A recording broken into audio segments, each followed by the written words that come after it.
Welcome back, everyone. I hope you enjoyed the first session today and you're ready for another rollercoaster road around transformation of homelessness services in Wales. So our next session is focused on the future of priority need and other legal barriers here in Wales.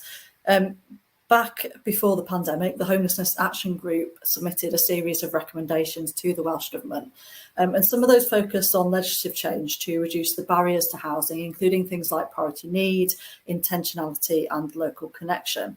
And before that, Pete Mackie, who joins us today, had conducted some research in particular focus on priority need. So then move forward to the COVID pandemic, and the Ministry instructed local authorities to regard everyone as being a priority for housing. And since that point, she stated that there is no going back.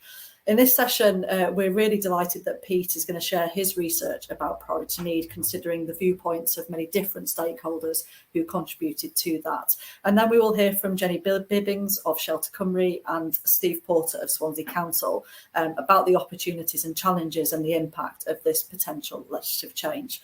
So I'm really delighted that to kick us off is Pete Mackie, who's going to take us through the research that he conducted on priority need. Thanks, Katie, and Prynawn da. I think we're just on Prynawn da, everyone. Right, let's see the slides. I think they're working. Somebody in the background will tell me if this goes wrong. So it seems a little bit strange to be presenting on the review of priority need, given that it was pretty much done in 2019 before the pandemic hit. But it is a really useful moment, particularly given yesterday's announcement, to stop and pause, because there was a lot of work went into the review that sought a very wide range of perspectives about the potential future journey towards in relation to priority need. And there are a lot of obstacles that were identified and raised that are worth considering, I think, as we move forwards. Obviously, things have changed rather rapidly since this report, but I still think a lot of the evidence we gathered has some use. So I'm going to try and work through that. It was a beast of a document. It was 200 pages, so I shall try and do that in 20 minutes. Very briefly, the research, I guess the underpinning principle was that it should be as participatory and inclusive as we could be. And we spoke with 80 folk in 2 workshops, North and South Wales, a real mix of stakeholders. We had 2 workshops with people with lived experience. We then returned to those 80 folk to discuss future options and potential barriers and enablers of those future options. And we had a module of work up in Scotland where we did a desk-based review. We had a policy reunion where we gathered together all the key folk who'd been part of the changes in Scotland when they sought to abolish priority need. So we're drawing on all of that evidence today. So the first bit is, what were the views on priority needs as it stood prior to the pandemic? And I really like this quote. There were mixed views, but this quote, I think, gives us a really important insight from one local authority interviewee. And they say, look, I've worked for over 12, I don't know how many years actually, a long time, too long in homelessness. And for a long time, I've just thought that the whole notion of priority need is uncivilized, it's immoral. And every day I have to make decisions that internally, basically, I just think it's wrong. And that was a viewpoint and that idea that we've got a system, a piece of legislation that excludes was particularly problematic. So a real desire to do something different.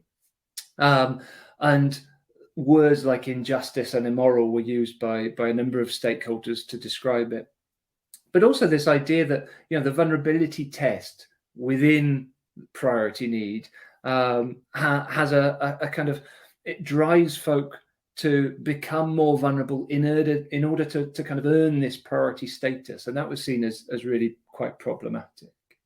There's also the idea that, again, particularly around the vulnerability test, that it is consuming a lot of resources and bureaucracy in order to try and include or exclude people from the system, rather than focusing our efforts on finding solutions. And that was very much a similar story that we heard when we reviewed the legislation ahead of the 2014 Act. And a third point that was raised around priority need as it stood in 2019 was, it was traumatic. It was traumatic for folk to prove a vulnerability, and it was traumatic for staff on the front line to have to exclude. So again, not a desirable system or part of the law. And we did reflect also on priority need, on outcomes for priority need households. And the general message was, look, we think folk with priority need status do better, though actually priority need and what it entitles folk to often leads to kind of a journey through sometimes unsuitable temporary or interim accommodation. And we're not very good at recording and observing longer term outcomes. So there are a few unknowns, but the message was really, even if we do amend priority need, there are other things need to happen for us to be certain of better outcomes. So that was the context. There was a real desire that actually something needs to change. So what were the future options? 4 main options were explored and emerged. We had the status quo. So look, we could do nothing. There really wasn't much appetite for that. There was, as in the journey in Scotland, and this is how Scotland started on their journey towards abolition, there was the possibility, and one idea was simply to extend the temporary accommodation duty for all households. But of course, that has its own challenges. How long would that duty last? Was it perpetual? Was it for a limited period of time, 1 month, 2 months? What happens at the end of that period? And there's no guarantee of move on if the only duty is to provide temporary accommodation. But it was an option explored by stakeholders. Then moving up the scale, there was a suggestion that we could simply amend priority need groups, so extend groups. And there was particular support for 3 groups, extending to people who were sleeping rough, to young people under the age of 35, and to, what was the third group? Oh, testing me now. Prison leavers. Although prison leavers as the third group was also the only population subgroup who some stakeholders were quite specific they didn't want to see priority need extended to, and that largely drew on experiences prior to the amendments of the 2014 Act. So support for amending priority need. The list of potential groups, there was 22, I think, are listed in the report, but those 3 groups had, there was very widespread support for extending to those groups at least. And then finally, abolition of priority need. The phasing out of the priority need test was proposed. And the overarching message from the research is, look, that's where we want to be in an ideal world. We don't agree that the test, or we don't favour the test in an ideal world. And if we were to abolish it, we looked at potential time periods, and the time periods that was favoured was somewhere between 5 and 10 years amongst stakeholders.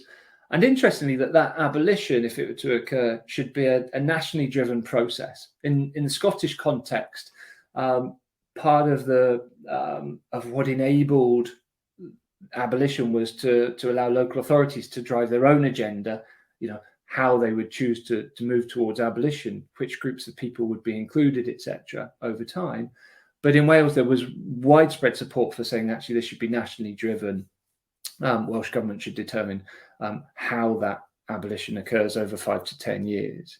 But of course, there were concerns, a whole load of concerns about, well, if we do phase out priority need, then we're going to see large numbers of people in temporary accommodation. There were concerns about gaming of the system, people seeking to access accommodation by becoming homeless.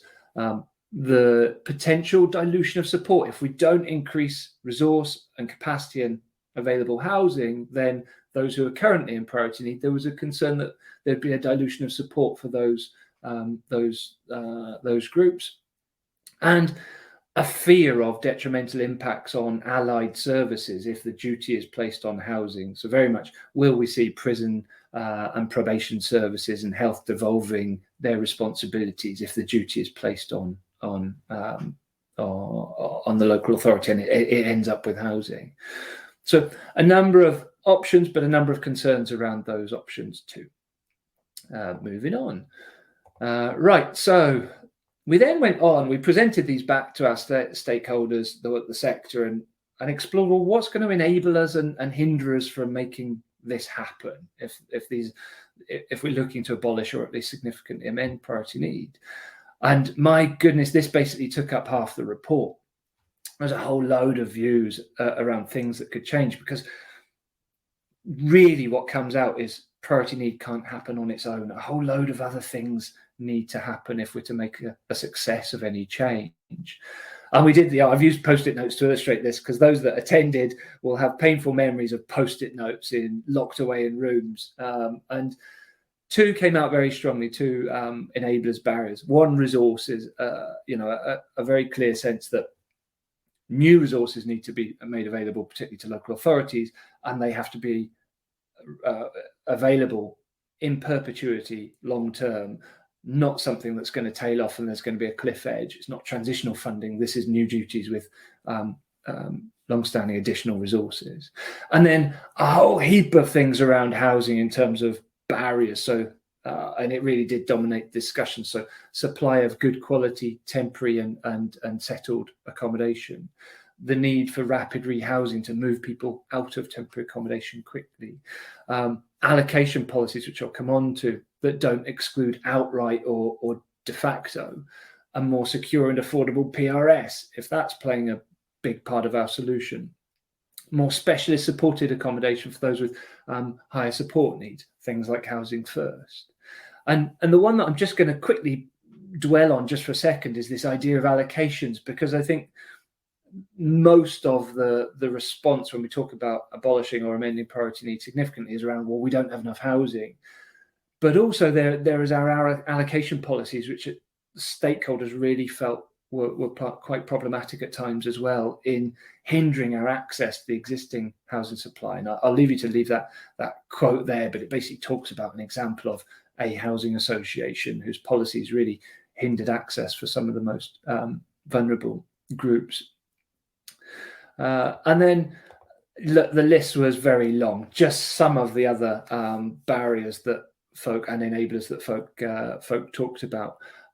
Social welfare policy, and interesting, so much change has happened since the report was written in relation to most of this. So social welfare, the talk was of LHA rates not increasing, and of course we saw changes. We saw the uplift on LHA rates through COVID, but also issues around under 35s, shared room rates, no recourse to public funds. Homelessness services, the message was, look, if we're going to make a change to priority need work, there also has to be a change in homelessness services. So that's particularly around housing related support, where we can guarantee that that's going to be available, potentially bringing that into the legislative framework, that housing options needs to be trauma informed, and that would require better resourcing of frontline services. Relatedly, the issue of workforce, which also then came up in the Homelessness Action Group. If we're to make changes to priority need work, we need to invest in our workforce. Yeah, they are fundamental to the success of any change. So that things that came up in relation to staff pay, ongoing training, access to clinical supervision, those sorts of things. Another really clear message was, actually, if we're going to end priority need or phase it out, we need to kind of put renewed investment into prevention, because unless we reduce the number of people entering into the system and requiring this safety net, then we're never going to end homelessness. So there was talk about renewed duties on other areas. So, for instance, on health, potentially on criminal justice, probation, etc. And related to that, the need for better collaboration with those services. And finally, if we change priority need, I mean, it's common sense that says we're going to need to change the law, but actually there's some fundamental changes to the Housing Wales Act, because that has three main stages. And if we remove priority need, then in essence, stages 2 and 3, 73 and 75, collapse. So there'll be fundamental changes needed, not just adding through secondary legislation another group. And that final point, nobody will be surprised to hear me say about the need for scrutiny. So that if we have legislative change, we haven't been very good in Wales about the scrutiny of the implementation of that change and of that policy. And of course, that's something that the Public Service Ombudsman report also talked of. Okay, so moving on. Time-wise, how am I doing? Oh, I've got tons of time. Right, Katie, I'm just picturing Katie's face appearing in front of me saying, Pete, time. She's got no way of doing it otherwise. Anyway, So the final part of the review was to look to our neighbours in Scotland for lessons, because they've done this. They've abolished priority need and did so by 2012. And look, I just think this is a useful illustration of the way under devolution policy is mobile. At some points, Scotland is leading. They certainly have done around priority need. At other points, Wales has led in terms of homeless prevention and bringing that within legislation. And this is one of those cases where Scotland is leading, and there's so much we can learn. A very broad overview of the key lessons. In terms of process, there was the kind of the seminal piece of legislation in Scotland was in 2003, and that said we're going to phase out priority need over a period of about 10 years by 2012. That was a relatively long period. Stakeholders said, look, we could have done it quicker, but in order to ensure buy-in, it was a slower journey up to 2012. And as I said before, another key discerning characteristic was that local authorities were given discretion over how they went about it. So some local authorities would prioritise older people or younger people or particular subgroups of the population. And in terms of how it came about, there was a really strong consensus at national level amongst national government, Scottish Government, third sector, academics. But at local levels, the views were far more mixed. Concerns really centred around the practicalities and the realities of delivering on this. And I just love this quote from a colleague in Scotland, a local authority interview. It says there was very much a view, this is all an imposition by a bunch of do-gooders and academics. I didn't hear that quote in Wales, but I'm pretty sure somebody said it behind my back. Look, that's there. That's without a doubt that there is this concern that these are all very good ideals, but we need practical other changes if we're to deliver on it. What enabled the change in Scotland? Really strong national level leadership, resources that followed the new demands, and then also around 2009, a realization that they weren't going to hit the 2012 target unless they embraced prevention to some degree. So they pursued housing options, but in no way comparable to where we're at with prevention in Wales. And the outcomes have been very positive. You can see there kind of a statistic that shows the percentage of households securing settled housing went from 48% prior to legislative change to 70% in 2018-19. And there's loads of other stats in the full report that you can see. But there were impacts, concerning impacts. So a tripling of temporary accommodation use between 2002 and 2011. That included some undesirable forms of congregate temporary accommodation, the sorts of things that we've been seeing through COVID in Wales. And then, a considerable rise in the number of percentage of social lets going to homeless households, although that varies by authority, and we put a range there of 20 to 60%. But look, there's one quote I really want to dwell on from Scotland, and that's this. There's that the obvious counter-argument, or the common counter-argument to phasing out priority need that they came up against was, well, there aren't enough houses. But basically, I think the view of the group was, and this is the Homelessness Task Force, well, if we live in a pressurised housing system, which we undoubtedly did do, surely that's a case for giving more protection to people who are homeless, not less. I think that's a really telling and important quote. I'm conscious of time, so let's fly by. The Scottish system's not perfect. There's an over-reliance on temporary accommodation. People who are homeless and have complex support needs, or a wider range of support needs, aren't being particularly well dealt with under the legislation. And there was limited prevention. There was prevention, but not on the scale in Wales. And in Scotland, they're embracing prevention now. There will be new legislative reform, and they are leading the way on rapid rehousing in the UK. So to conclude, the key message is, look, the concerns around what's problematic, or the concerns that were around priority need prior to COVID, were very similar to those concerns that existed in Scotland. Something needed to be changed. It wasn't a just system. There's support for abolishing priority need, particularly around those three groups, but pursuing these future options, there are these really considerable fears amongst local authorities and others about the resources, the impacts on temporary accommodation, and our lack of social housing. And so the message from Scotland and from Wales is really ambiguous, that amending or abolishing priority need tests alone isn't going to be sufficient to deliver on the outcomes that we want. That's it. I'm hopefully just about bang on time. Thanks, Katie. Thank you very much, Pete. As ever, a fantastic presentation from you, and really useful to be able to reflect on that research and some of the findings, despite it happening a couple of years ago. So really delighted now to be joined by our other panel members. So Jennie Bibbings, who's head of campaigns at Shelter Cymru, and Steve Porter, who heads up the kind of homelessness housing support response in Swansea Council. Really grateful for your time. Please do submit your questions using the Q&A panel to the side of your screen. We'll get through as many of those as possible in the remaining time. First of all, Jennie, I was wondering if you had any reflections on the sorts of issues that Pete has talked about associated with priority needs, but also if you've got any other thoughts on intentionality and local connection, and what you and Shelter Cymru would like to see over the coming years. Sure.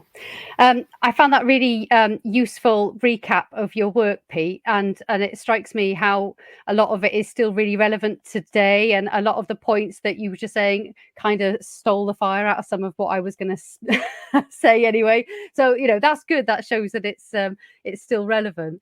I think I'm really struck by this point about priority need being kind of universally unpopular, and no one likes priority need. The number of local authority practitioners who I've spoken to over the years who say it's really horrible actually having to say to someone, I'm sorry, you're still homeless, and we've done everything we can to try and help you, and this is the end of the line for you, good luck. That's a really horrible conversation to have. I'm really struck as well, Pete, listening to what you're saying about the weaknesses in the Scottish transition to ending priority need, because I feel like we're in very similar situations with a lot of that, particularly around temporary accommodation at the moment. I was talking to a load of our caseworkers yesterday about our current casework, and I mean, it's always very illuminating talking to our caseworkers, and I do feel like our casework is it's the barometer, isn't it, of how healthy our housing system is and how well things are working, or conversely how poorly things are working, and it has really brought home to me the huge difference between ending priority need, which we all think everyone agrees it's the ethical thing to do, it's obviously the right thing to do, and if we believe in the right to a good home, if we believe that housing is a right, then you've got to have a homelessness safety net that functions. But there's a difference between doing it and doing it well. And and certainly looking at our casework, and I'm this is going to sound really negative now, and it's hard to kind of soft soap it really, but I do think that our casework, you have to look at the reality of what people are experiencing, because if we're making change, it has to make a positive effect on people's lives on this level. Some of the temporary accommodation that we're using at the moment is horrible. I was hearing about a pensioner in a one bed sit who we're working with at the moment, and he hasn't got a microwave, he's only got a kettle, he's having to go out for every meal. In a cost of living crisis, he's having to go out and buy every meal himself. I was hearing about a mother with a young kid in a B&B, and the kid is frightened to stay there, and she's trying desperately to find somewhere else for her kid to live so that he doesn't have to be in that frightening environment. I've heard that we've got floor space back now in in parts of Wales. It's rebadged as bed space, but it's still the same model. You've just got a roll-up mattress, but we're still cramming people into single spaces, lots of highly vulnerable people put together overnight in a chaotic and frightening environment, including people who would absolutely have a priority need being placed in that situation, and then being staircased on through a kind of labyrinthine web of different temporary accommodation models. We've got some very stressed out staff, which I'm sure Steve will tell us more about in a moment, but the caseloads that are just completely unrealistic. And of course, what's inevitable if you're dealing with caseloads that high is you're firefighting constantly, and it's prevention that is suffering. And as you said, Pete, in Scotland, they came from a relatively low base with prevention. And Katie, you mentioned very helpfully, we've been talking about this in the Rapid Rehousing Group, haven't we? How important prevention is to the whole, the rapid rehousing transformation. But we've really, this has slid in, it's slipped in Wales in recent years. If you look at the national stats the Welsh Government stats, the outcome figures on prevention and relief of homelessness, relief has gone up and up and up fairly regularly every year, but prevention went up and up and up till about 2018-19, and then it started to reduce. And we're at the point now where we seem to have less prevention going on than we did at the outset of the Housing Wales Act coming into force. So something's deeply wrong there, isn't it? Especially when we, have been talked about as being world leaders in prevention, and yet there's so much more that we need to do on that front. And I think, just at the end of my tirade here, something that is really important to mention for Shelter Cymru is it's about people's rights being meaningful. Something that we've seen during the pandemic has been, I think, quite a worrying trend around the dilution of the strength of people's rights, particularly around temporary accommodation, when the temporary accommodation waiting lists started to grow quite early on in the pandemic and have continued in some local authorities. Some local authorities have got more than 100 people on a waiting list. They've been owed a duty. Local authorities saying, yes, we know we have to accommodate you. We've got nowhere to put you. And so you go on the waiting list, and, we've got people in priority need who are sofa surfing, and trying to keep people looped into the system so that they know when a place is going to become available. That's a challenge, and we're bringing judicial reviews or threatening judicial reviews, and there have been a couple of actual ones as well. So we're helping individuals, but there's that broader question about people's rights being meaningful. And so for me, ending priority need, which yes, of course we have to do, and rapid rehousing, it's all part of the same transformation. The one feeds the other, really. And I mean, as Pete says, half the report is given over to what we need to do to make that a reality, that kind of whole system change. And I'm really looking forward to the day when I can talk to caseworkers and not feel completely despairing after the conversation, because because our casework is going to be the barometer of that success. Thanks very much, Jennie, and always really useful reflections through your caseworkers of the issues that they're facing on the ground. Steve, your reflections from a local authority perspective. And, I know that when Crisis did their homelessness monitor report last year, they said that 15 out of 22 local authorities favoured abolishing priority need criteria. However, there was a big caveat on that being conditional on those extra resources coming alongside it. And as Jennie has just reflected upon, huge numbers in temporary accommodation as a result of the pandemic. So actually the picture has changed significantly since Pete's research. And I think the pressure certainly being felt by you and your colleagues in local government, I think that certainly has a big kind of impact on how you're kind of viewing the potential changes to priority need going forward. Thanks, Katie. Pete, definitely wasn't me that described you as a do-gooder, okay?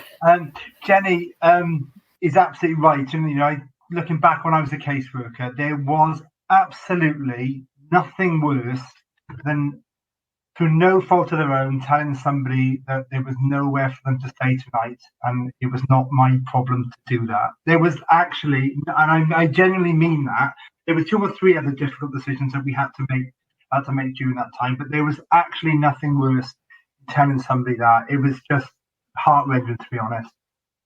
So we can't go back to that. We simply can't. Very quickly, because we could talk for days and weeks, and I'm sure we will talk for months on this. And I don't think for 1 minute, Katie, that I speak for 22 local authorities. I can't represent them because we're very diverse, and we certainly have different pressures in terms of our layout and political pressures, etc.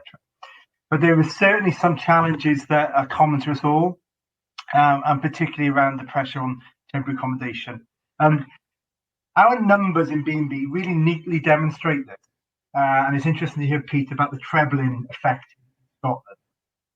Prior to March 20, we had roughly 30 people in B&B. Yes, I know too many, but we did.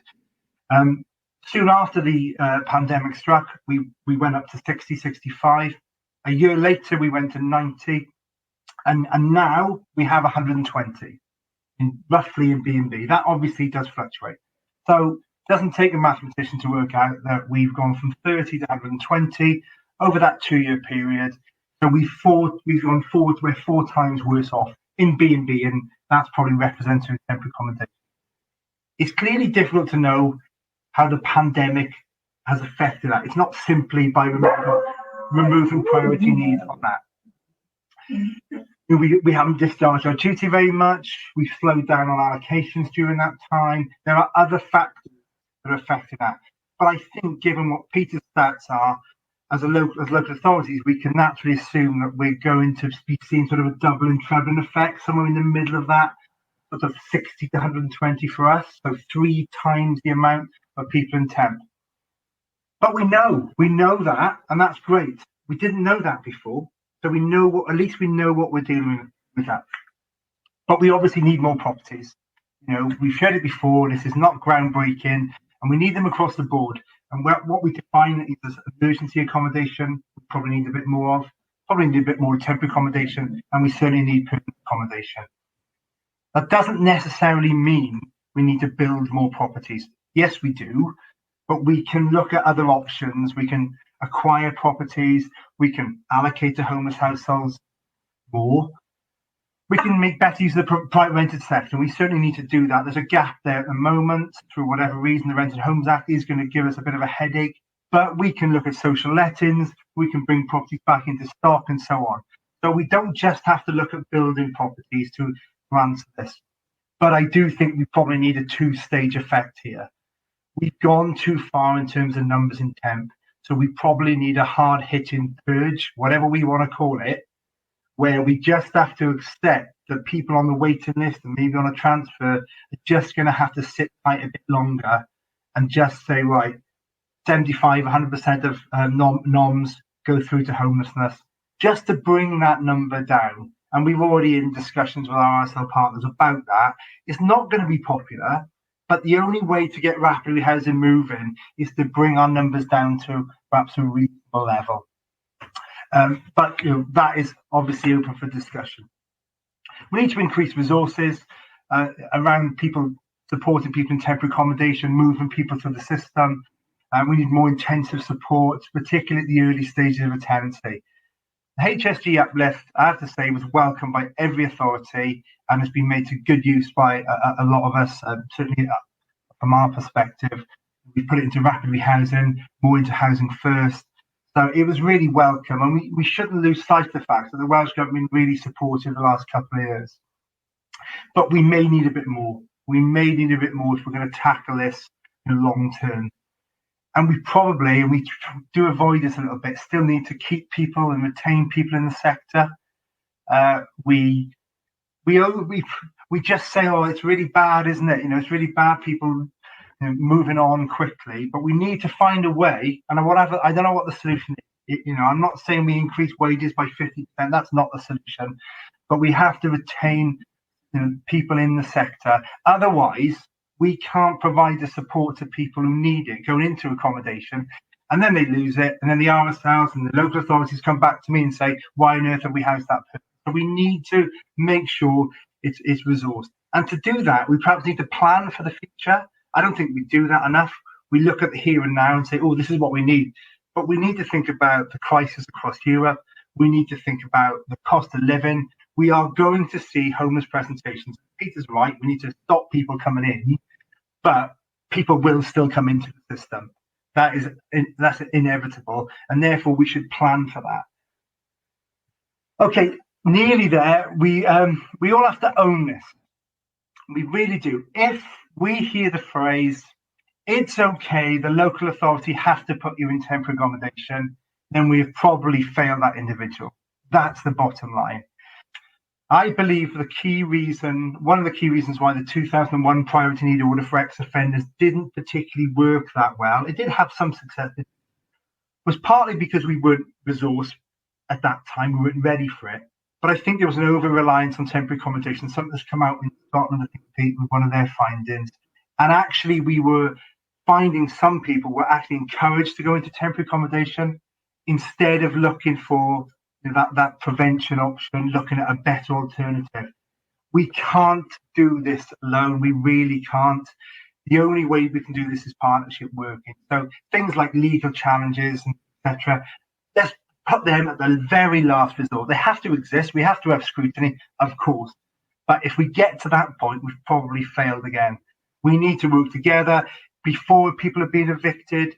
talk about, is there an alternative property? What can we do to stop this? We do it sometimes, but not across the board, I don't believe. There's a small part of me that is filled with dread at the thought of removal of priority needs because, as you say, Jennie, staff have been battered. I've never known it so bad. I really don't. But that is a small part of me. The large part of me says, let's crack on with this. We've done it for 2.5 years. I think it's as bad as it gets. Don't quote me on that, please. But I think it's now going to go like that. We haven't cracked it because we've got almost established another set of temporary accommodation through B&B, etc. We haven't cracked it, but we're managing people in temporary accommodation. It is difficult, but we're doing it. And if we have this purge, get people down numbers, we're all working together, partnership working, then if we go back, it will be disastrous. Absolutely disastrous. That is our view in Swansea, and I think it's that probably representative across all local authorities. We're doing it now, and we probably did it before. We probably did it through winter provision. We were doing it for the months in the winter. Ourselves in Swansea had an everybody in approach. So we were on that journey anyway. To go back now would be fundamentally wrong. I'll pass back to you, Katie.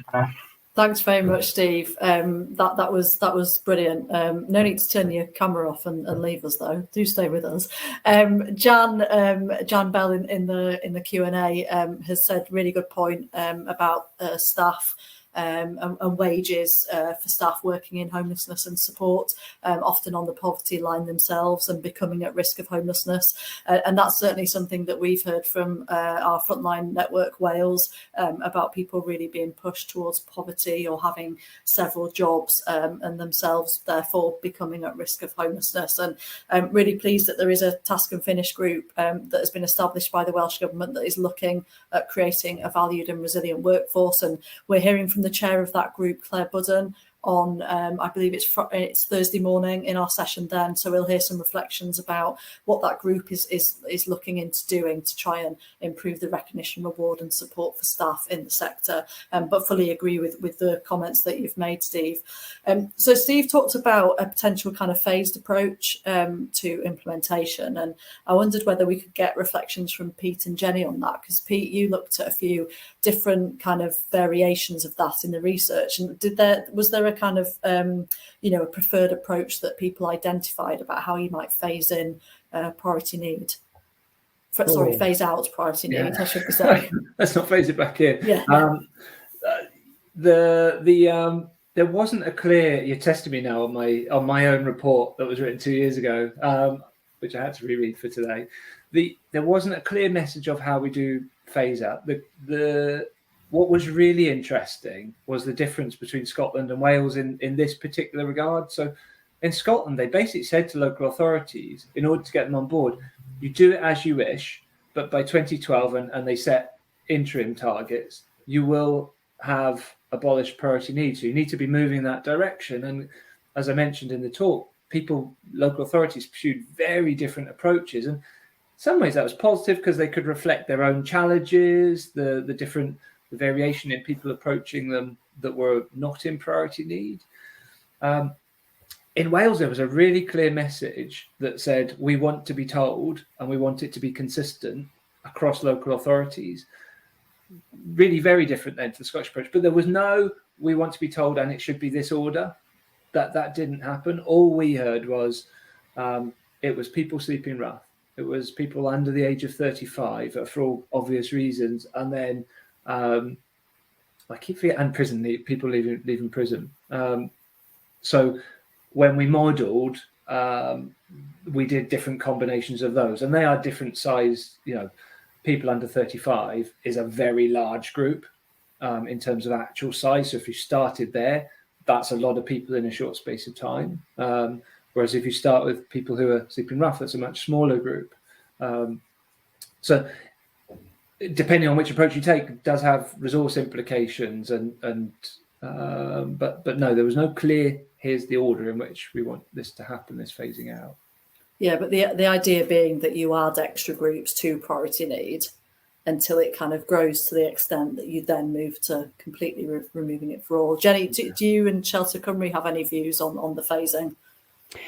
Well, I mean, we're kind of already in that phasing, aren't we, in some ways? And the consultation that came out yesterday, making rough sleepers a priority need group, that's a biggie, isn't it? And I know there's a lot of detail to be worked out around that.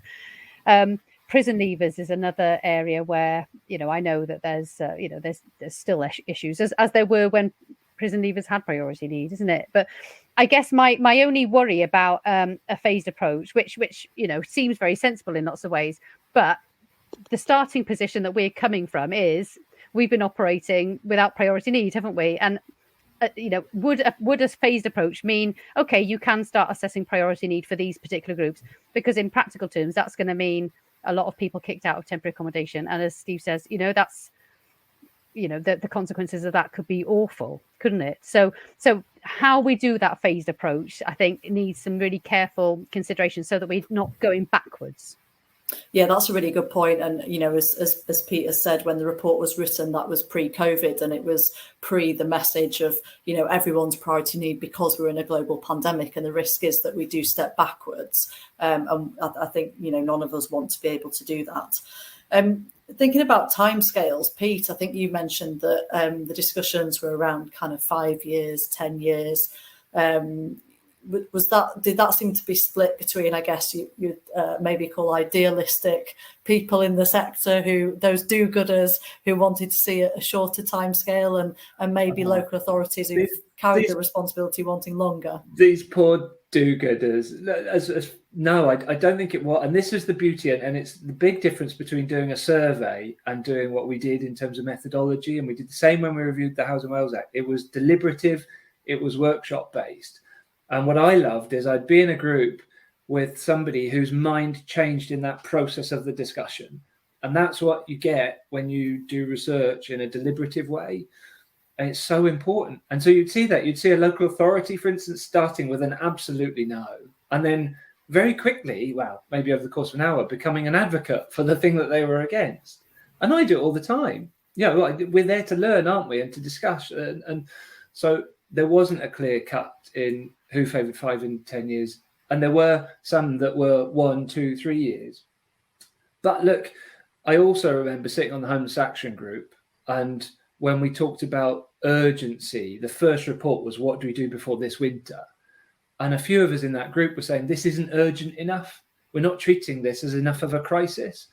And then there were the kind of the realists that said, well, hold on, we can't do it. And then the pandemic hit, and all of a sudden we treated the challenge like a crisis that some of us had been asking for. So what I did in the report is relay the outcomes of those discussions. That's not to say that they're right, but it gave a direction. I think in COVID we proved we can make things happen far quicker and with greater urgency, because this is folks' lives, and we deal with the consequences as best we can. Yeah, and I guess, slight challenge to that is, what we have during the pandemic is probably a lot more sticking plasters rather than permanent solutions. So I think that's one of the challenges in how we talk about the activity that happened during the pandemic. And we absolutely need to sing the praises of the leadership that we had in Wales, and the collaborative approaches locally, and the things that were made to happen in such a short period of time that had a genuine positive impact on people's lives, and probably saved quite a lot of lives as well. But at the same time, recognise that some of that was circumstantial around certain types of accommodation that became available due to tourism not existing, and also be clear that some of those were temporary solutions and not, we haven't ended homelessness. And I think it's really important personally that politicians are very careful about the language that they use when talking about that period. Steve, we've got rapid rehousing transition plans coming up, and the timescale that the Welsh Government has set for those is a period of 5 years. Do you feel that conversations about phasing out priority needs should follow a similar sort of timescale, or do you or others think you need more time, less time, or are you very of the view we're doing it already, so let's crack on? Yes, if I'm honest, Katie, Jennie just mentioned it. I going to get into trouble probably for saying this, but we're doing it now. I just think having a phased approach is going to complicate things. And what I'd rather see in any new document, new stuff like that, is going back to the prevention agenda that we had. Jennie mentioned that prevention is on the decrease, and it is. And our figures recently, we've gone from 70 to 60, and we're definitely seeing more crisis presentations that we literally cannot stop coming to us later in the day.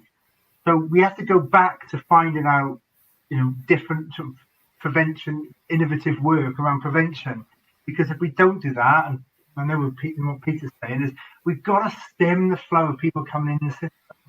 We can do all the brilliant rapid rehousing we work, but if we keep getting 15 people in and housing 10 every week, the maths don't work out. And that's been what's happening really in the last few months. So I would say, let's not get too consumed by priority need. Fact is, we need to stop people becoming homeless. And I would honestly remove it and say, right, we're removing it, so there's no time wasted on appeals or are they priority, not priority. Well, just remove it, and then we can crack on with trying to work out how we prevent people becoming homeless. Now that's easy for me to say because I don't have to look after the 120 people being get phone calls every day saying someone's been a victim. It's easy, but we're doing it now. Just about. If we can get clear of a few these figures and numbers, then I think we can just do it. Honestly. And I think I know Jennie's answer to that, and that would be do it straight away. There's no need to set any lengthy timescales about anything. I think setting timescales of 5 years, 10 years is really difficult because in 5 years there will be scrutiny. Say, oh my God, you still got 6 people rough sleeping, whatever. What are you doing? Whatever.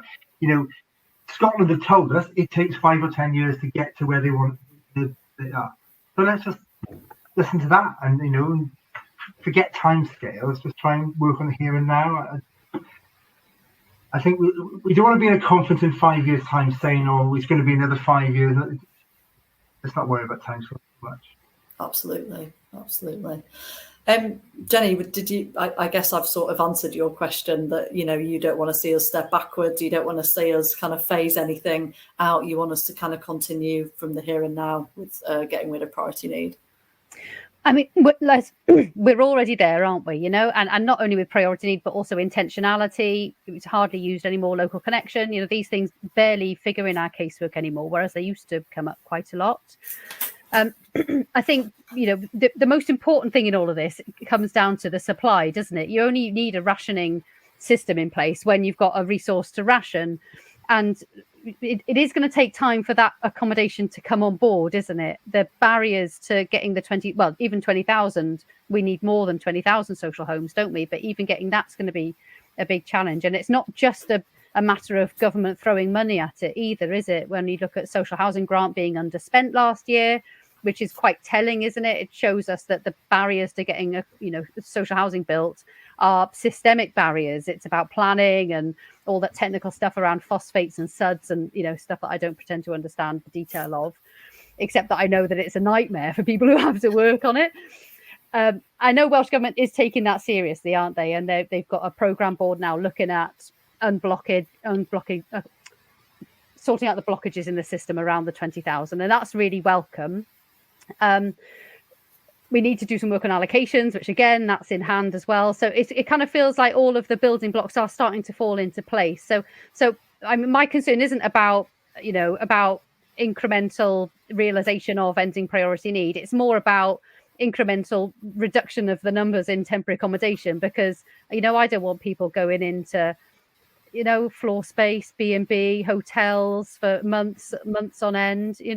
That's not a nice outcome for people. Yes, it's better than rough sleeping. It's a bit better than sofa surfing in many cases, but that's not a good outcome, isn't it? So being outcomes focused, we need to, we've got to crack the accommodation challenge. Definitely. And I think, we heard in the previous session that was focused on rapid rehousing about those different building blocks that can contribute to that supply issue. And as Steve said, not necessarily just about the focus on building, but also about better utilising the housing stock that we have here in Wales.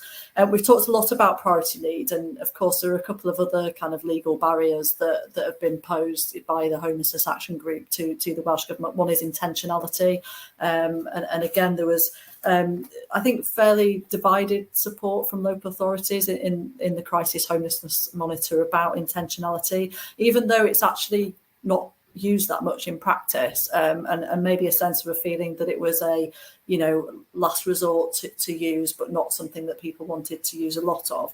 And then of course local connection, which I think I think the crisis research found that 19 out of 22 councils felt that that they wouldn't want to support that, and real worries about what that might mean for particular local authorities who could see an influx of people coming in. And I guess one way of tackling that would be assurances about redistribution of funding and support to help that.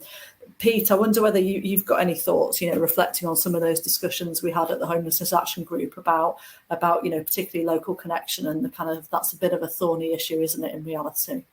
Yeah, no, the crisis monitor, the same findings are echoed when we spoke to folk about, because we included that in the priority need review. They were discussed to some extent.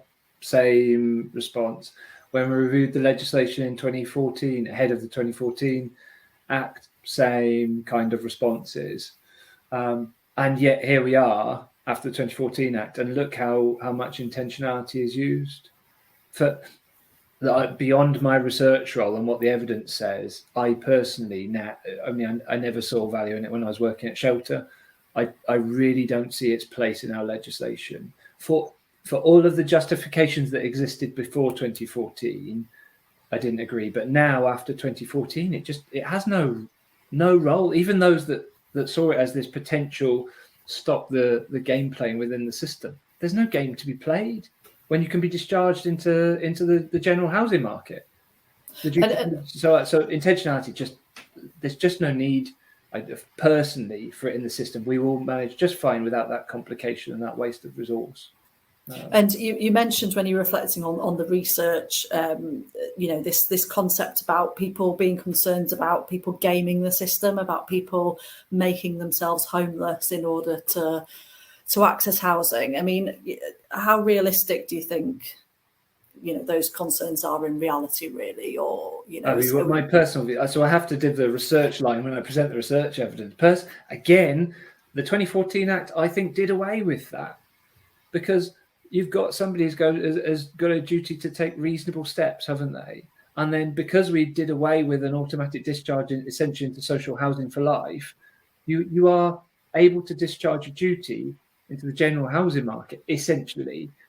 There isn't a system to game, as far as I'm personally concerned. That is in the research, it was a genuine, legitimate concern of some of the participants. So it's important to recognise there is that concern in the sector. But my personal view is the system has been designed in a way that it can't really be gamed. It is my personal view. Thanks, Pete. And Steve, the issue of local connection, you're one of the big urban areas within Wales. There's, I guess, authorities like yourselves, Cardiff, etc., probably already have concerns that people tend to gravitate towards those cities because there is a perception of greater service provision.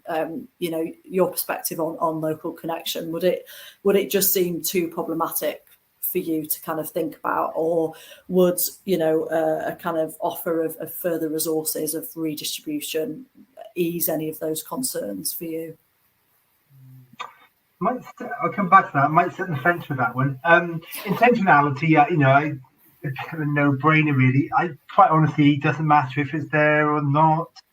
There's so small amount of decisions being made on that. And actually, when we have made intent decisions, we still do the same work for that family or that household, and we still try and get them housed. And so it doesn't, intentionality is fine. So if it goes, it goes.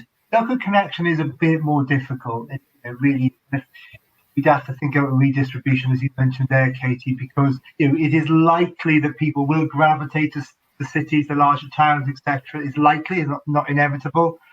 And that could be problematic in terms of pressure on temporary accommodation. So it could increase our already this purge, and then suddenly we have another 30 people go back in, we're back to square one. So we have to think about that a bit more carefully. But, I'm all for, why do people want to be in an area? And if it's the right thing, sort of maybe softening of the 6 months to 12 months, the work, some softening of those rules, perhaps. But I must admit, I haven't given Local Connection a huge amount of thought, particularly for today. I should have. But I don't think I'd want to see it got rid of completely. But I need to be. I could be convinced either way on that. That's really sitting on the fence, isn't it? No, thanks, Steve. I think a really useful perspective, and I think it's really important to recognise those concerns that different local authorities might have, and it's really important that we think about unintended consequences of any decisions that are made. Because if too many people gravitate to a particular area that doesn't have the capacity and doesn't have the resources to support people, then it's all well and good doing something in legislation, but if it doesn't actually help people in practice, then how has that made any positive progress? And Jennie, do you have any kind of thoughts on Local Connection? Yeah, it is more complicated than intentionality, isn't it? And going back a few years, I think we would have been quite liberal about it and say, it's a test, it's a barrier. Let's just open it up, and who needs what help? Let's just do it like that. I think this is one where I've got to be completely honest and say Shelter Cymru's position is not fully worked out at this point. And there's another aspect which I think needs thinking about as well, and that's the language.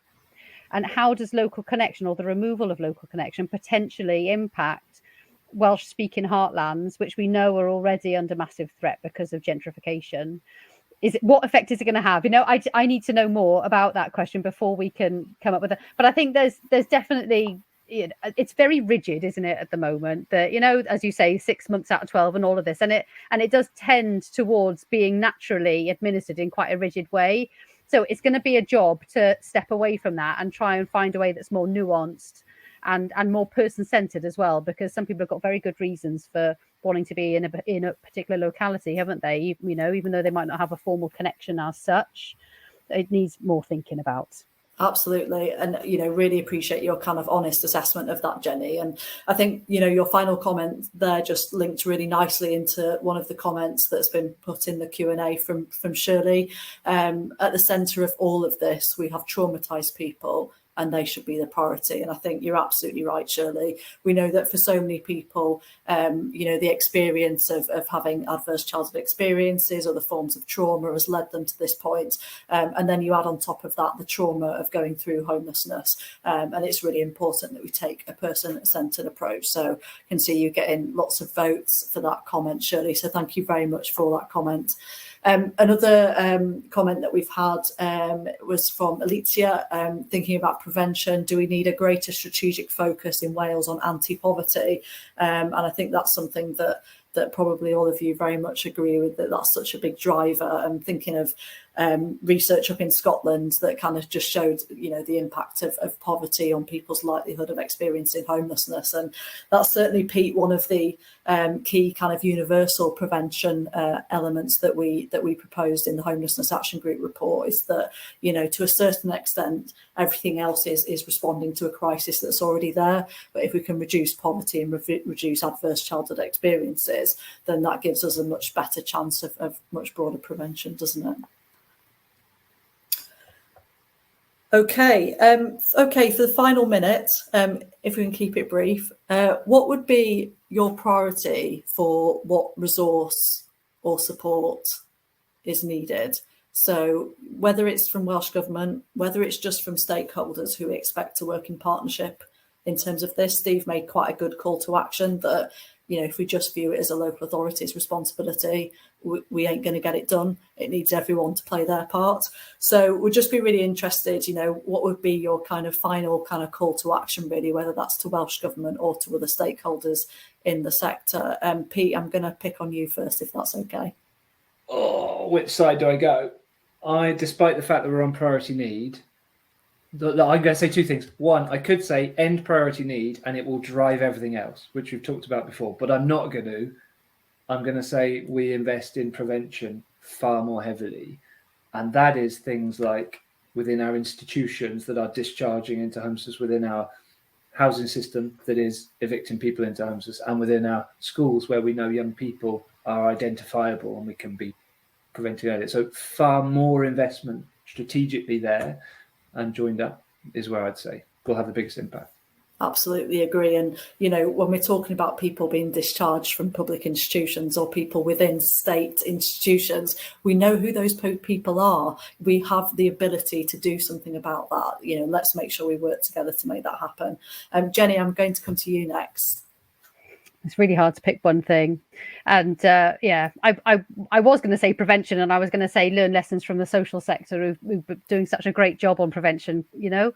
But I think because I want to say something different, I'm going to say work to maximize our use of existing housing supply, because that's the quickest win, isn't it? So let's abolish the bedroom tax. Should we abolish the bedroom tax? That'll be a fantastic thing to do. Sounds good.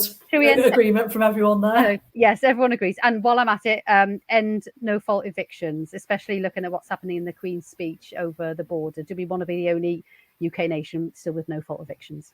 Thanks very much, Jennie. And last but certainly not least, Steve, what's your call? Okay, so what we never think about is the number of people on our waiting list needing a transfer. They're in unsuitable housing. We tend to always focus on people at the sharp end. If we can get the balance right, like Pete and Jennie saying about prevention, then you're not forcing people into homelessness. That is the only way to get to move. If you can get that balance right, and the only way to do that is to stop people from prevention. That is it. But let's not forget that the sort of silent majority that are out there. I'm not so silent at the moment because people are really unhappy because for a long time they haven't been able to move. But a lot of people out there don't come through hope but need to move, and therefore let's try and get the balance right and not end up that their priority is got to put into homelessness. Let's stop them becoming homeless. Fantastic. Thanks, Steve. Yeah, really important to take that broader whole system approach if we're going to be able to, get hold of the housing supply that we need. That was a fantastic session. Thank you. All three of you were absolutely brilliant. Really fascinating considerations. Quite a lot of consensus, good bit of challenge. But I think, we've had a really fascinating discussion about this. As Jennie mentioned, the Welsh Government has just published a consultation on interim measures, and I believe there'll be an expert panel that will be taking forward work to look at the legislative change required over the coming months and years. Thank you very much for all of your contributions, to Pete, to Jennie and to Steve. Really, really grateful for your time and expertise today. We're going to take a break now, but do join us at 2:00 where we'll be hearing from Maggie from Homelessness Network Scotland, who will be talking about the future role of supported accommodation in Scotland. We all know that rapid rehousing poses questions about the different services that we will need in the future, and poses questions about the role of supported accommodation.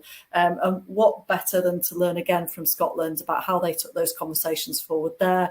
It doesn't mean we have to follow exactly the same path, but I think it's really useful to listen to their considerations and what conclusions they reached. So please do join us for that session at 2:00. And thank you again to Pete, Jennie and Steve for a fantastic session. Diolch yn fawr iawn.